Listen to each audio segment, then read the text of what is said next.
probably not as big as you think. Hello and welcome back to the channel. Today I thought we would look at the data concerning the Green Party's election results to date. The Green Party was established in the 1970s, and since then it went through a few changes in policy, structure, and even through a few different names. But the important question is, how does it do in elections? How big is it exactly? There will be two parts to this analysis. The first one is on how well it does in general elections. Those are the national elections in the UK. And in the second part, we will look at the local elections. The 2005 general election saw the Green Party receive for the first time in its over 30 years of history a share of votes in a general election of 1%. Of the 646 members of parliament elected in 2005, if the UK worked on some proportional system, the Green Party should have had about 6 MPs. But due to the first past the post system, they got nothing,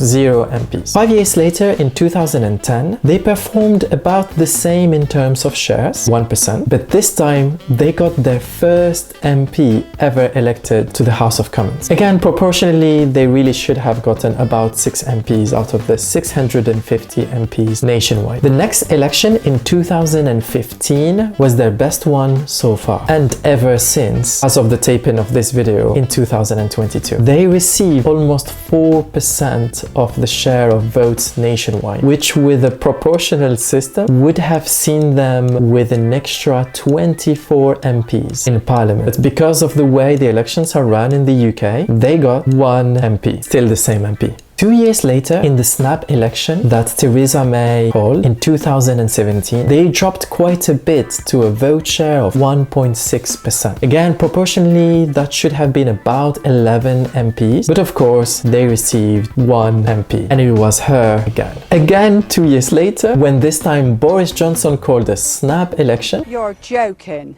Not another one? This time they improved on the previous election and got about 2.7% of the share of the votes nationally, which should really be about 18 MPs proportionally. But again, you guessed it, the Green managed to get 1 elected MP, and it was her again. I mean, at this point, you'd be forgiven to call it the Caroline Lucas Party rather than the Green Party. This is a chart that I made that shows their share of vote nationally since the general election of 2005. Before I end this video, I wanted to address one thing. It would be easy to see from this data and from the way we do elections in the UK why a vote for a small party like the Green is potentially a wasted vote. I mean, back in 2015, when they got 4% of the votes, over 1 million people voted for the Green Party and they got 1 MP out of 650 MPs. But I would like to mention one reason why I personally think that in some circumstances it might be the right move to still continue voting for a party that you believe in with the ideas which are closest to you, even in this system. The reason is diversity of ideas. Diversity of ideas in parliament, diversity of ideas in the political sphere, and generally speaking, so that you can advance the ideas that you believe in. Now, the Green presence in the House of Commons is very small, especially in comparison to the votes share that they tend to get, but nonetheless those ideas are still often heard in the House of Commons because they are spoken by their one and only MP. I hope you liked this video. If you did, hopefully you would like the next one where I look at the results of the Green Party, but this time locally, and I will try to answer the following question: does the Green Party perform better locally than nationally? As always, thank you for watching, and I will see you in the next one. Bye.